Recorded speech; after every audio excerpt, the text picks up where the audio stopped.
Thanks, everybody. My name's Garth Mullins. I'm a board member at the Vancouver Area Network of Drug Users and the BC Association of People on Opioid Maintenance.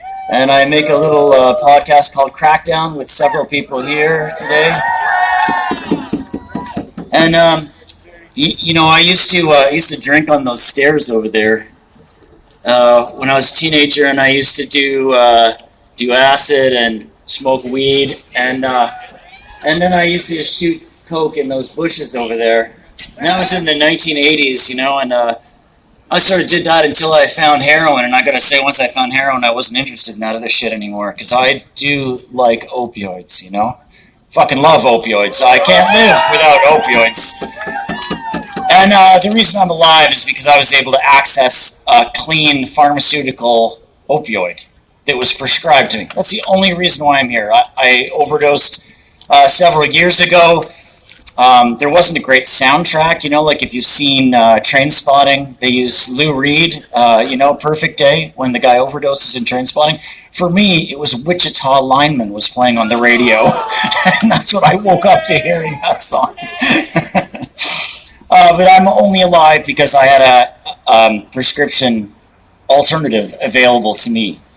And all I've wanted to do was make that available for everybody else. I was also here for lots of demonstrations. And I remember those stairs over there where I drank with a bunch of people and we all kind of found harder drugs together. None of those people are around anymore. Maybe one of them's around.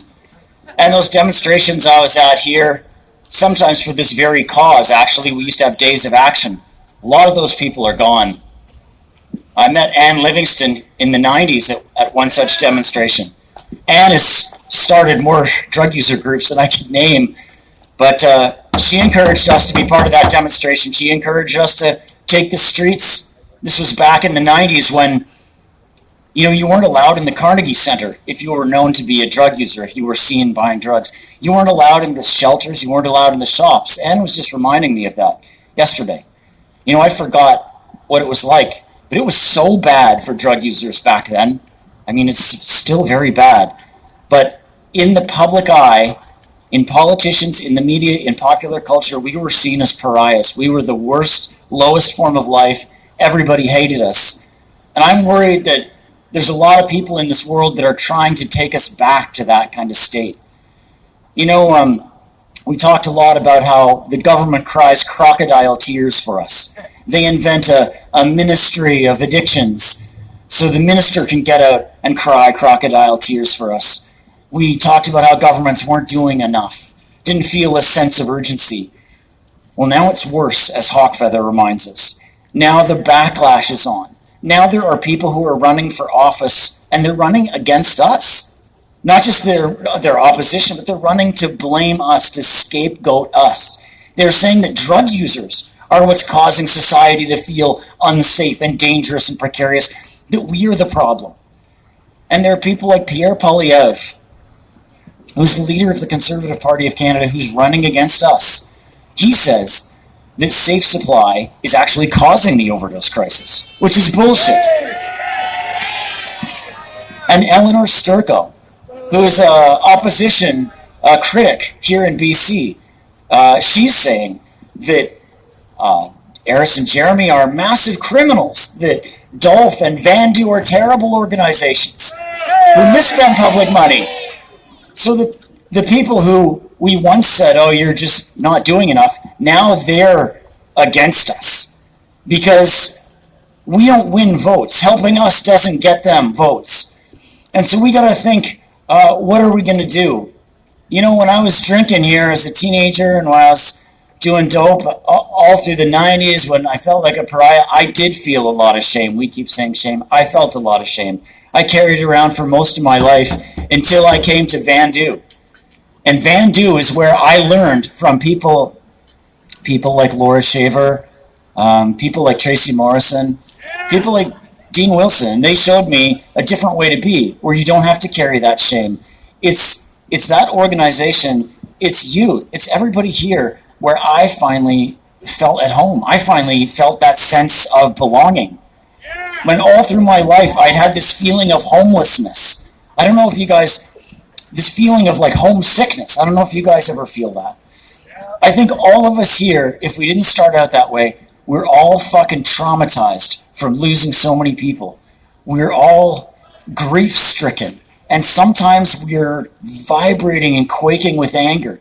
Sometimes we're paralyzed with grief. And sometimes, if you're like me, you just feel haunted. You just feel that you live in a city of ghosts of all of those people, like the people who used to drink with me across over at the stairs there, or who used to march with us. The pictures of those people on the walls of Vandu. You know, those are members of our movement too, because we don't ever let them go from our hearts. So yeah, there's 70 or 80 of us here today, 60 or 70, I don't know. But if you think about it, there's hundreds of us here, because I count all of those people who are gone. I know they would be all standing here today with us. So there's hundreds, there's thousands across the country. There's 13,000 of us here. And what we have to figure out is what we're going to do after we go home and tomorrow. Because we've thought about Eris and Jeremy a lot and their courage a lot, and we want the charges dropped. But there's a lot worse things on the way for us. Because there's a North American-wide backlash going on, organized very well. You know, it's got people like Adam Zivo writing columns every other fucking day in the National Post. Yeah, that's right. It's got the VPD feeling their oats now because they got friends in city council and in the mayor's office. They got a bigger budget and 100 more cops, and they felt great going and arresting Eris and Jeremy. And we got all these politicians, like I was talking about, like Eleanor Sturko, like Pierre Poilievre, and they are on the fucking move. They are mobilizing public opinion against us. Because there's a lot of people out there who don't have time to follow drug policy. They don't have time to know the ins and the outs. So we have to win those people back. Because a lot of those people, they didn't set out to hate us, but they've been mobilized into an agenda that's against us, that doesn't care if we die. In fact, I think a lot of these people would happily stand on a stack of our bodies to get to those high offices.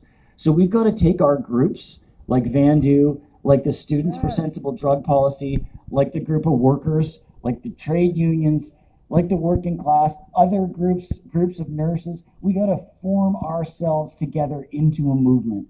We got to become each other's comrades and friends even more closely, attend each other's general meetings, attend each other's protests like this, because that fight is going to get more and more real, because they're not just attacking drug users. They're attacking trans people. They're attacking Indigenous people. Fuck, they're attacking homeless people right now. The attacks go on all of those targeted groups that always get targeted. They're going to try and divide and rule us, try and separate us from each other. They're going to try and scapegoat us so that they get into office, because they want everyone to forget that they, not us, are the authors of the fucking disaster. And sometimes I get this question, a journalist just asked me, they said, well, why don't you just quit? Why do you do drugs? And now I tried to answer that question a lot. I don't fucking know, but I turn it around. I say, why don't you do drugs? This is the fucking apocalypse. This is late stage capitalism. This place is fucking hitting the shitter. Why aren't you doing drugs? So we have to kind of build a movement starting today. We got to build a movement that can make sure that Pierre Poilievre doesn't win. We got an election this year in BC. We got an election next year in Canada, if not sooner. And these things could spell some very dark times for us. They could take us back to the 90s when we were pariahs, because harm reduction, Vandu, all of these things that we fought for, they can be smashed and taken away. We could see the last 25 years of gains destroyed over the next couple of years. So we've got to take harm reduction back to its origins, back to its fighting, insurrectionist, grassroots nature. Bring it out of the classrooms and out of the offices and out of the clinics, back into the streets. That's what it's going to take to defend us, and that's what it's going to take to win. And I tell you, we've talked about safe supply today. We've talked about the great study that proved that Dilaudid prescribing is saving lives. Well, right now the province is reviewing it. The province doesn't want to do it anymore. There's a massive wave of deprescribing going on. Hundreds of people, maybe 1,000 people have been deprescribed, taken off of these things that we fought for. Because these didn't come from anywhere, nowhere. Dilaudid came from us, our fight. And we got to continue that fight. We got to get more people on. So we got to use the prescription pad, and we also got to use the Compassion Club. Because there's something like 250,000 of us in BC who could benefit from Safe Supply. We're a fucking army. We need every mass, every single way that we can get to those people. We got to get there. And we also can build a movement to stop these fuckers from taking it all away. That's the challenge after today. We got to build that movement so the next time we're back here in bigger numbers, and we're back here with Eris and Jeremy free of handcuffs to talk to you. Stay safe, keep 6.